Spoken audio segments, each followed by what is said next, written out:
നമുക്ക് മൂല്യബോധം തരുന്ന ഏജൻസികളിൽ ചിലത് കുടുംബമാണ്. ഇപ്പം ബഹുഭൂരിപക്ഷം പേര്, ഇപ്പം ഞാനൊക്കെ രൂപപ്പെട്ടത് എൻ്റെ കുടുംബത്തിൽ നിന്നാണെന്ന് വിശ്വസിക്കുന്ന ഒരാളെ ഞാൻ. വേദോടെ ക്ലാസ്സിൽ നിന്നല്ല, വേദോടെ ക്ലാസ്സിൽ നിന്നൊന്നുമല്ല. കൊല്ലരുതെന്ന് വേദോടം പഠിച്ചിട്ട് വേണോ എനിക്ക് അറിയാൻ? വ്യഭിചാരം ചെയ്യരുതെന്ന് എന്നെ മതം പഠിപ്പിച്ചിട്ട് വേണോ എനിക്ക് മനസ്സിലാക്കാൻ? വേണോ? മോഷ്ടിക്കരുത് എന്നുള്ളത് പഠിക്കാൻ ഒരു മതം വേണോ പറയാൻ ഞാൻ? ഇതൊക്കെ സാമാന്യബോധമുള്ള കുടുംബത്തിൽ മാതാപിതാക്കൾ മര്യാദയ്ക്ക് വളർത്തി, അല്ലെങ്കിൽ ഒരു സമൂഹം എന്താണ് പ്രതീക്ഷിക്കുന്നതെന്നും നമ്മൾ തന്നെ എന്താണ് പ്രതീക്ഷിക്കുന്നതെന്ന് ചിന്തിച്ചാൽ ഒരു ഉത്തരം കിട്ടിയില്ലേ? ഞാൻ ഏതാണ് ഇഷ്ടപ്പെടുന്നത്? മോഷ്ടിക്കുന്ന ഒരാളാണോ മോഷ്ടിക്കാത്ത ഒരാളാണോ? ഞാൻ ഇഷ്ടപ്പെടുന്നത് വ്യഭിചരിക്കുന്ന ഒരാളാണോ വ്യഭിചരിക്കാത്ത ഒരാളാണോ?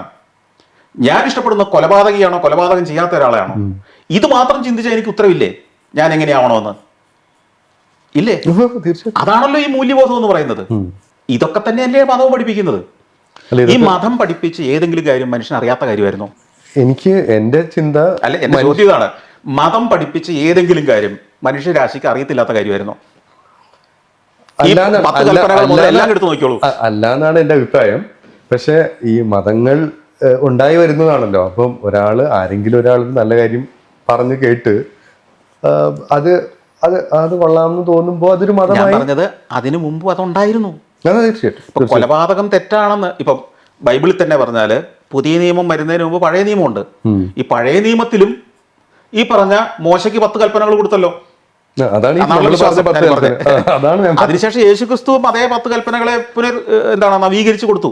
അപ്പൊ ഞാൻ പറഞ്ഞത് അതൊക്കെ ആ സമൂഹത്തില് അന്നത്തെ മനുഷ്യര് ഡീസന്റ് ആയിട്ട് ജീവിക്കാൻ വേണ്ടി കൊടുത്ത നിബന്ധനകളാണ്.